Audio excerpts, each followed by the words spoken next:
Hey everyone, Miguel here. Today we're taking a look at a watch that in my opinion really starts to push beyond that typical micro brand category and into something that feels a lot more refined and intentional.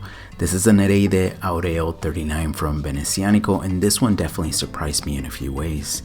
Now this watch is also offered in a 42mm version, but personally I prefer this more restrained 39mm size. On my 6 and 7/8 inch wrist, this wears beautifully. It's compact, balanced, and just feels right. It's one of those watches that you put on and immediately notice how well proportioned everything is.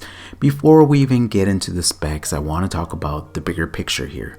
Venezianico, in my opinion, is slowly moving away from that micro brand space and starting to carve out more of an independent feel. The design language is becoming more refined and the materials are getting more interesting, and pieces like this really show that progression. Now let's get into the watch itself because there's a lot to talk about. Starting with the specs, the case is made of 316L stainless steel and comes in at 39mm in diameter with a lug-to-lug of 45.5mm and the thickness is 10.5mm. These are fantastic proportions for a dive watch, especially if you're someone who prefers something a bit more wearable. Water resistance is rated to 200 meters, so this is still very much a capable dive watch, even though it leans a bit more towards the refined side in terms of design. The crystal is sapphire with anti-reflective coating, which keeps the dial nice and clean from different angles. And inside you're getting a Miyota 9039 automatic movement. This is a big step up compared to entry-level movements. It beats at 28,800 vibrations per hour, has no go state positions, and is known for being reliable and relatively slim, which helps keep the case thickness down. Now something else I want to highlight here is the finishing on both the case and the bracelet. You get a really nice mix of brushing and polishing throughout, and the transitions between those finishes are clean and well executed. The brushing gives the watch that tool watch feel, while the polish accents add just enough refinement to elevate the overall look. The bracelet flows really nicely into the case. There's a seamless feel between the two, and that cohesion really adds to the premium experience on the wrist. Now let's talk about the bezel because this is one of my favorite features on the watch.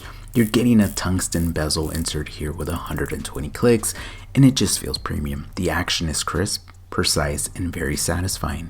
But what really stands out is how the tungsten plays with the light. It has this almost metallic shimmer to it that contrasts beautifully with the warmth of the dial.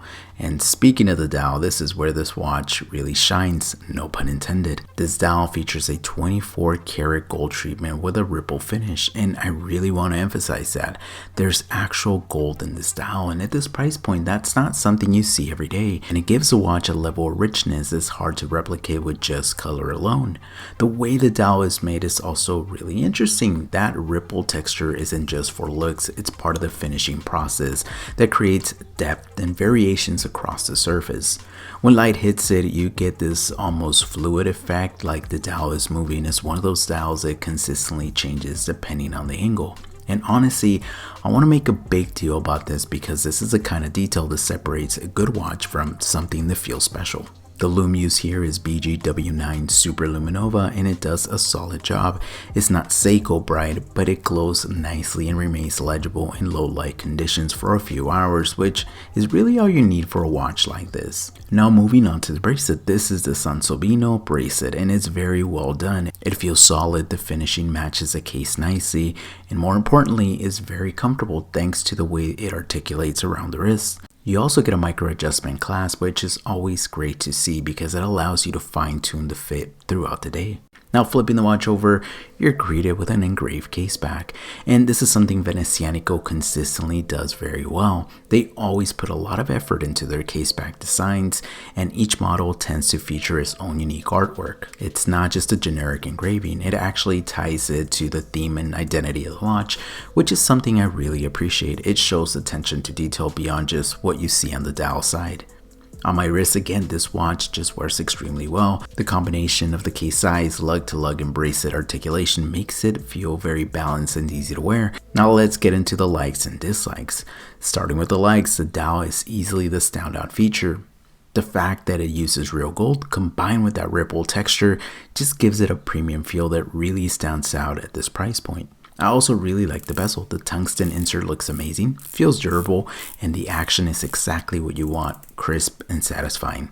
The bracelet is another strong point. It's comfortable, well built, and the micro adjust clasp is a nice bonus. Now for the dislikes. I did notice a small QC issue under macro on the dowel. It's not something you're going to notice in everyday wear, but it's there. That said, considering the complexity of the dowel process, it's somewhat understandable but still worth mentioning. Another thing, and this is more of a personal preference, I actually would have liked to see this model include the step dowel that the larger 42mm version has. I think that added layer would bring even more visual complexity, and if you've been following the channel, you know I tend to like more intricate designs. But honestly, beyond that, it's hard to find real flaws with this watch. A lot of it really comes down to personal preference and budget. By the way, this watch does cost $1,000. Overall, I think this is a very impressive piece from Venezianico. It offers something genuinely different with that gold dial, backs it up with solid specs, and delivers a level of finishing that feels above its price point. And more importantly, it shows that the brand is evolving. They're not just making watches anymore, they're starting to create pieces with identity, with intention, and with a level of refinement that puts them closer to independent watchmaking than just another microbrand. If you're looking for a dive watch that stands out without being over the top, and you appreciate unique materials and dowel work, this is definitely one worth checking out. I hope you guys enjoyed this video. Until next time, be safe out there and stay humble.